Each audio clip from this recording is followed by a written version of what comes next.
چلو جی آپ لوگوں کے لیے ایک اور ویڈیو لے کر آیا ہوں، ذرا سنیں۔ عید پہ لعنت کے بارے میں آج کل بات کی جا رہی ہے، اس کا کیا جواز ہے؟ کیا اہل سنت لعنت بھیجتے ہیں یزید پہ؟ ہمارے بڑوں نے اگر بھیجی ہے تو ہم بھی بھیجتے ہیں، اگر انہوں نے نہیں بھیجی تو ہم بھی نہیں بھیجتے۔ مجھے موقف دے دینا، مجھے کیا پتا۔ ہمارے دیکھیں امام اعظم ابو حنیفہ کے نزدیک اس پر سکوت کا اختیار کیا گیا، اچھا۔ تو امام اعظم سے بڑا تو مولوی کوئی نہیں ہے۔ اب میں کیا کہوں، مجھے بتاؤ کیا اس پر بھی مجھے بات کرنے کی ضرورت ہے؟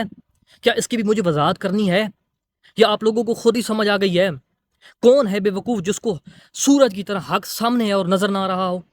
ہر کسی کو نظر آ رہا ہے، چھوٹے بچے سے بھی جب پوچھو گے نا یہ بات، وہ بھی آپ لوگوں کو بتا دے گا کہ یہ حق تھا، یہ باطل تھا۔ کسی سے بھی پوچھو بھئی اللہ تعالیٰ نے یہ عقل کس لیے دی ہے؟ تاکہ ہم فیصلہ کر سکیں کہ حق کون ہے باطل کون ہے۔ سورج کی طرح حق واضح ہے، لیکن کوئی منہ موڑے تو میں کچھ نہیں کہہ سکتا۔ اب اس پر بھی مجھے بات کرنے کی ضرورت ہے، لیکن چلو یار کوئی بات نہیں، میں جاتے جاتے ایک آیت تو سنا دیتا ہوں، اتنا تو میرا حق بنتا ہے نا، اتنا تو میرا حق بنتا ہے نا، میں ایک آیت سنا دوں۔ اللہ تعالیٰ کیا کہتا ہے؟ آپ کو پتہ ہے کہ جب نبیوں نے لوگوں کو دعوت دی نا کہ بتوں کی پوجا چھوڑ دو، اللہ کی طرف آ جاؤ کفار کو، تو وہ آگے سے پتہ کیا کہتے تھے؟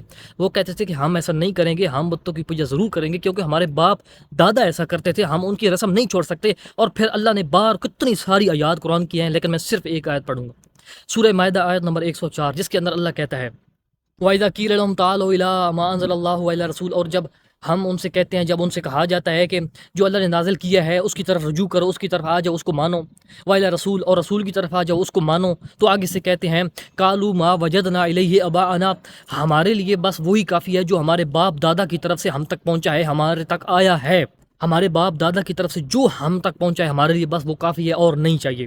اور پھر اللہ آگے کیا کہتا ہے کہ اللہ آگے سے کہتا ہے کہ اولو کان اباؤہم لا یعلمون شیئا ولا یہتدون، اگرچہ جو ان کے باپ دادا ہیں ان کو کچھ علم ہی نہ ہو، ان کو کچھ پتہ ہی نہ ہو، ولا یہتدون، اور وہ نہ ہی کوئی ہدایت یافتہ ہوں، یعنی کہ وہ ہدایت راستے پر، اگرچہ وہ ہدایت کے راستے پر ہی نہ ہوں۔